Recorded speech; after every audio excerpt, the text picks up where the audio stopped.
মোহাম্মদ বেরেলিকে যারা কাফের বলবে তাদের চন্দ্রগোষ্ঠী কাফের। ইহুদির দালালদেরকে আমি কুফরির তীর নিক্ষেপ করেছি, কোন একজন মুসলমানকে আমি কুফরের ফতোয়া দেই না। আসসালামু আলাইকুম, আসসালামু আলাইকুম, আসসালামু আলাইকুম, আসসালামু আলাইকুম।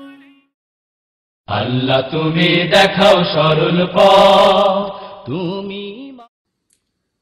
আসসালামু আলাইকুম ওয়া রাহমাতুল্লাহি ওয়া বারাকাতুহু। প্রিয় মুসলিম ভাই বোনেরা, আমাদের মাযহাব, মানহাজ, মাসলাক, তরিকা ভিন্ন মত থাকতে পারে। শুধুমাত্র মত পার্থক্যের কারণে একজন মুসলমান অপর মুসলমানকে কাফির ফতোয়া দেওয়া কতটুকু যুক্তিযুক্ত?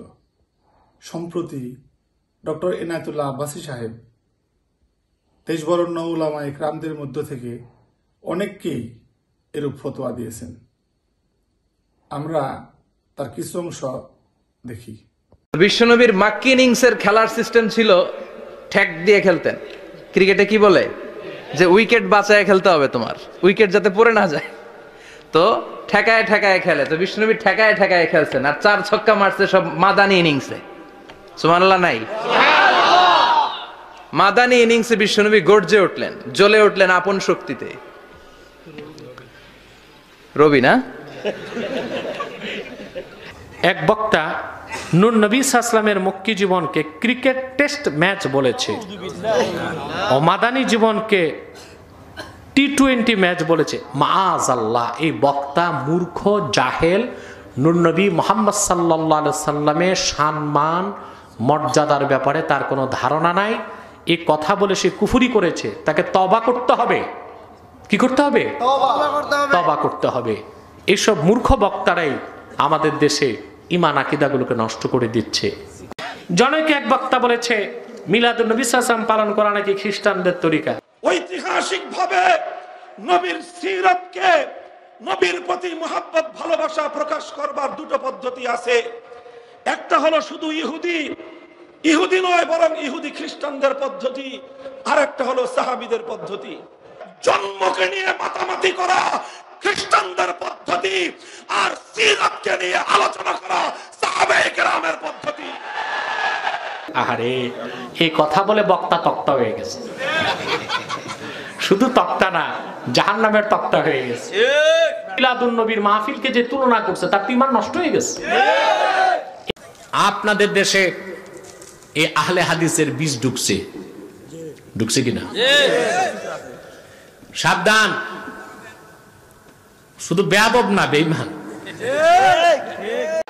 মিলাদের পর তাবাররুক খাওয়াকে এক মৌলবী নাপাক জিনিসের সাথে তুলনা করেছে, তার সমাধান দয়া করে জানাবেন। ইয়া নবী সালাম আলাইকা বলে আপনিও উঠে গেছেন। আপনিও কি বিয়ের বাড়িতে যাইয়া কি করলেন? কিয়াম করলেন? আরে বলেন না, কিছু তো বুঝেন না আপনারা। বিয়ের বাড়িতে যাইয়া কি করলেন? এই কিয়াম করার আগে কেন উঠে আসতে পারলেন না? আপনি এই কিয়াম কেন করলেন? জিজ্ঞাসা করলে হুজুর কি হবে, একটু দাঁড়াইছি। একটু কি দাঁড়াইছি? তো একটু গু খাইতে পারেননি, এইটাও একটা গু, পাখানা। সাবধান সাবধান সাবধান সাবধান। নিঃসন্দেহে সে কাফের হয়ে গেছে, তাকে তওবা করতে হবে, প্রকাশ্যে ক্ষমা চেয়ে তওবা করতে হবে। বিশ্বেরে তুমি দেখাবে আলো, নিজেই অন্ধকারে, নিজে অমানুষ, পূর্ণ মনুষ্যত্ব শেখাবে কারে? ডক্টর এনায়েতুল্লাহ আব্বাসীর এই সকল ফতোয়ার জবাবে দেশের উলামা ইকরামদের মতামত আমরা দেখে আসি। বরং নবী করিম সাল্লাল্লাহু আলাইহি ওয়াসাল্লাম হাদিসে রয়েছে, সহিহ হাদিস, একটি নয় বেশ কিছু হাদিস রয়েছে, যারা কোনো মানুষকে কাফের বলে বা কোনো জাতিকে কাফের বলে অথচ তারা কাফের নয়, তাহলে ইল্লাকাদ হারা আলাইহি, সেই কুফরির হুকুমটা তার উপর ফিরে চলে আসে। ফাকাদ বাআ বিহি আহাদুহুমা, আর হাদিসে রয়েছে দুইজনের একজন কাফের অবশ্য। যাকে কাফের বললো সে যদি কাফের না হয়, মুশরিক না হয়, তাহলে নিজেই কাফের মুশরিক আল্লাহর কাছে বলে গণ্য হবে। এগুলো খুব খারাপ অভ্যাস, আরেকজনকে কাফের বলা, মুশরিক বলা। আপনি যদি কাউরে কাফের বলেন, সে যদি কাফের না হয়, আপনি নিজেই কাফের হয়ে যাবেন। ফতুয়া দেয় তুই কাফের, তুই কাফের, তোর নানা কাফের, তোর পীর সাহেব কাফের, তোর এই কাফের পীর সাহেব মারা গেলে যেখানে কবর দিবে ওই কবরের উপরে যে ঘাস জন্মাবে, ওই ঘাস যে গরু খাবে, ওই গরুর যে দুধ খাবে, ও কাফের। আমাদের সময় নিত্য নতুন বক্তা আবিষ্কার হয়েছে। কেউ নিজের পরিচয় দেয় জোনপুরি, আসলে কিন্তু জোনপুরি বাপও জোনপুরি না, মাও জোনপুরি না, নিজেরে কইতেছে জোনপুরি। নিজের নামের শুরুতে ডক্টর শব্দ ভুয়া, তার কোনো থিসিস নাই, কতক্ষণ না, কোন বিশ্ববিদ্যালয়ে কোন ডক্টরেট ডিগ্রি দেয় নাই। যে সৈয়দ হয় সে আবার আব্বাসী হয় কেমনে, কতক্ষণ না, সৈয়দ হলে আব্বাসী হতে পারে না, দুইটা একসাথে মানায় না। সারা দুনিয়ার মধ্যে কারবাল আলী জোনপুরি রহমতুল্লাহ আলাইহির যারা, তারা আল কুরাইশি লেখেন, কতক্ষণ না, তারা লেখেন কি আল কুরাইশি, কিন্তু কুরাইশি সব চলে গেছে, এগুলো এখন নাই, আওলাদের রাসূলুল্লাহ দাবি করা শুরু করছে, কতক্ষণ। এরা আমার সাহেব কেবলা রহমতুল্লাহ আলাইহির কলিজার টুকরা যারা এই জমিনের মধ্যে আছেন, সাহেব যারা বৃন্দ যারা আছেন, তাদের নামের সাথে বেয়াদবি করে, তার নাম দিতে হবে উপরে আর সাহেব দাদাদের নাম আসবে নিচে। এটা কি আপনারা মানবেন?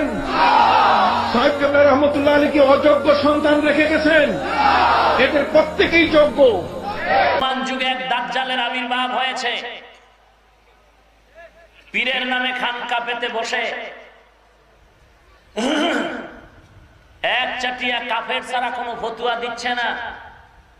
সারসিনার পীর কাফের, চরমনাই কাফের, দেওবন্দি কাফের, তাবলিগওয়ালারা কাফের। এই রকম যদি কেউ কাফের কাফের ফতুয়া দেয়, তাহলে এটা বাংলাদেশের মুসলমানের জন্য একটি ঘূর্ণিঝড় হিসাবে, বাতিল হিসাবে, ভণ্ড হিসাবে যে পরিচয় লাভ করবে, এতে আর নতুন কোন দলিলের প্রয়োজন হবে না। ওই পাগড়িওয়ালা আওলাদের রাসূল নামের কুলাঙ্গার, মুফতি নামের কলঙ্ক, পীরের সাইনবোর্ডওয়ালা দাজ্জাল, সারসিনাকে কাফের বলায়, চরমনাইকে কাফের বলায়, উজানিকে কাফের বলায়, দেওবন্দি কওমি আর তাবলিগকে একচেটিয়া কাফের বলায়। ওকে ফতুয়া দেওয়া ছাড়াই ও কাফের হওয়ার রাস্তায় চলে গেছে। এনায়েতুল্লাহ আব্বাসীর মতো ব্যক্তিরা আমাকে কাফের 3 বার বলতেও বিসমিল্লাহ পড়বে না, কারণ এরা তো কাফেরের ফ্যাক্টরি নিয়ে আছে। এরা 3 ঘন্টা কোরআন হাদিসের বয়ান করে এত মজা পায় না, গালি দিয়ে যত মজা পায়। আপনি যাকে কাফের ফতোয়া দেন, আপনি কয়েকদিন আগে মামুন হক সাহেবকে কাফের ফতোয়া দিয়েছেন, মানে পাইছেনটা কি? আপনি আহমদ শফি সাহেবকে কাফের ফতোয়া দিয়েছেন, পাইছেন নাকি? আপনি মামুন হক সাহেবের কাফের ফতোয়া দিয়েছেন। আপনার ফতোয়া, আমি বলি কলা পাতা কেন বলি, মামুন হক সাহেবের কাফের ফতোয়া দিয়েছেন। আপনার বাবা তাবিজ বিক্রি করে আপনারে বড় করছে, সেই ডকুমেন্টস আমার কাছে আছে। প্রথম বিয়া করছেন 15 দিনের মাথায় আপনার অহংকারের কারণে আপনার পরিবার গেছে ডিভোর্স দিয়া। সব কি কয়া দিমু?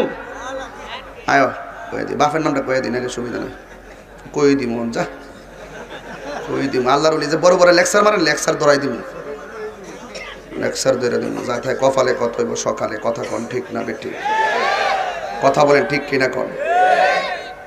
এই যে আমার একজন চ্যালেঞ্জ করছে, ফতোয়া স্বামীর 1 পৃষ্ঠা পড়তে আমার 1 কোটি দিব, আমি চ্যালেঞ্জ গ্রহণ করছি। কোন জায়গায় বসবে আমরা নির্ধারিত পরামর্শ করে আমরা সিদ্ধান্ত করবো। সালেস থাকবে, 2 জন 2 পাশে বসবে, আমি মাইক দিয়ে পড়বো ফতোয়া স্বামীর, উনি 1 পৃষ্ঠা পড়তে বলছে, আমি পড়ব। কিন্তু আপনার দেমাগ কমান, আপনার আমি আশা করি আপনি ফরিদুদ্দিন আত্তার রহমতুল্লাহ আলাইহিকে চিনেন। মতলব থানার বড় হলদিয়া গ্রাম, ফরাজি কান্দি, শেখ বুরহানুদ্দিন রহমতুল্লাহ আলাইহির খলিফা, সাবেক খতিব হাইকোর্ট মাজার মসজিদ, সাবেক প্রিন্সিপাল ঢাকা আলিয়া, ওনার মেয়ের আপনি বিয়ে করছিলেন। 15 দিন পরে আপনার হাইচ্যতার অহংকারের কারণে আপনার বউ আপনার ডিভোর্স দিয়ে গেছে গা। এই জন্য আমরাও আপনার ডিভোর্স দিলাম। আপনার ধর্ম আগে ঠিক করেন। আপনি কার, আপনি আগে স্থির করেন। আপনি হন এখানে এই দলে চেয়ার একটা খালি হইলে এখানে এই দলে আয়েন, ওই দলে চেয়ারটা খালি হইলে ওই দলে যান। আপনি নিজের ইমানকে ঠিক করেন। উচ্চারণ করে আব্বাসী খেতাবদারি এনায়েতুল্লাহ এ যে একটা ফালতু লোক, এই ফালতু লোকটার চ্যালেঞ্জ গ্রহণ করা কোনো সুযোগ্য আলেমের কাজ নয়। যদি তোমার বাহাসের চুলকানি আরো বাকি থাকে, তুই আর একটা আব্বাসীর কাছে যা। মতো কতবার পলায়ন করলো আব্বাসী খেতাবদারি এনায়েতুল্লাহ এ যে একটা ফালতু লোক, এর সহজ সহজ প্রমাণ আছে। এই ফালতু লোকটা কোন সময় বর্তমান বাংলাদেশের সবচেয়ে বড় বুজুর্গ আলেম, সব লক্ষ লক্ষ উলামায়ে কেরামের উস্তাদ হাটাজারির হযরত মুহতামিম হুজুর দামাত বারাকাতুহুম উনাকে বাহাসের জন্য আহ্বান করে, কোন সময় আমাকে বাহাসের জন্য আহ্বান করে। তার এই মাথা ফাতলামি কর্মকাণ্ড দেখে আমার মনে পড়ে ওই বাজারের মুড়ে মুড়ে দাঁড়িয়ে যে সমস্ত ক্যানভাসারেরা ঔষধ বেচে এদের কথা। এরপরে আপনি একটা কথা বলেছেন যে যারা সৈয়দ আহমদ বেরেলিকে কাফের বলে তার 14 বংশ কাফের। সৈয়দ আহমদ বেরেলিকে যারা কাফের বলবে তাদের 14 গোষ্ঠী কাফের। এটা ইসলামের শরীয়ত হতে পারে না। একজন ব্যক্তি যদি আপনার বুজুর্গকে কাফের বলে আর আপনার বুজুর্গ যদি কুফরিতে লিপ্ত না হয়ে থাকেন, তাহলে যে একজন মুমিনকে কাফের বললো সে শুধু কাফের হবে, ওর 14 বংশ তো কাফের হবে না। এই অপপ্রচার শুরু করছে গাবগাছি। এমন কিছু কথাবার্তা বলে পাবলিক সমাজ, এগুলো বলার প্রয়োজন নাই, কিন্তু সে ওই কথাগুলি বলে মুখের মধ্যে টাট্টি পর্দাও রাখে না। যদি কোনো ব্যক্তি কাফের না হয়, আপনি যদি তাকে কাফের বানায় লান, আর সে যদি কাফের না হয়, মরার আগে আপনি কাফের না হয়ে মরতেন না। এই এনায়েতুল্লাহ আব্বাসী মৃত্যুর আগে আমি চিন্তা করতেছি, আমি চাই না আল্লাহ যেন হেফাজত করে। আমার মনে হয় এটা কাফের হয়ে মারা যেতে পারে। এক ভুয়া ডক্টর একটা বদমাশ একটা, এদের কয়েকদিন আগে এক ডেলিভারি দিয়েছে, বুঝছেন, একেবারে ডাইরেক্ট মনে হয় এর বিরুদ্ধে আগেও বলেছি, এরা মানব রূপী শয়তান একটা। আব্বাসী নাম বলে নাকি, হ্যাঁ, লা ইলাহা ইল্লাল্লাহ। একে বহুদিন থেকে বলি এটা মানব রূপী একবারে শয়তান, যেটা মানুষের সুরাতে আমাদের দেশে এসেছে। এটা অরিজিনাল শয়তান, কিন্তু ওর সুরাত হলো কিসের? মানুষ।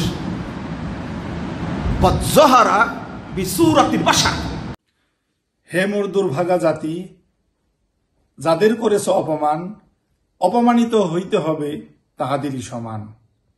আসুন আমরা সকল হিংসা বিদ্বেষ পরশ্রীকাতরতা পরিহার করি এবং আল্লাহ রাব্বুল আলামিনের বাণী ওয়াতাসিমু বিহাবলিল্লাহি জামিআ ওয়া লা তাফাররাকু এর আলোকে ঐক্যবদ্ধ হই। আমাদের জাতীয় কবি যথার্থই বলেছেন, ওহারা প্রচার করুক হিংসা বিদ্বেষ আর নিন্দাবাদ, আমরা বলিব সাম্য শান্তি এক আল্লাহ জিন্দাবাদ।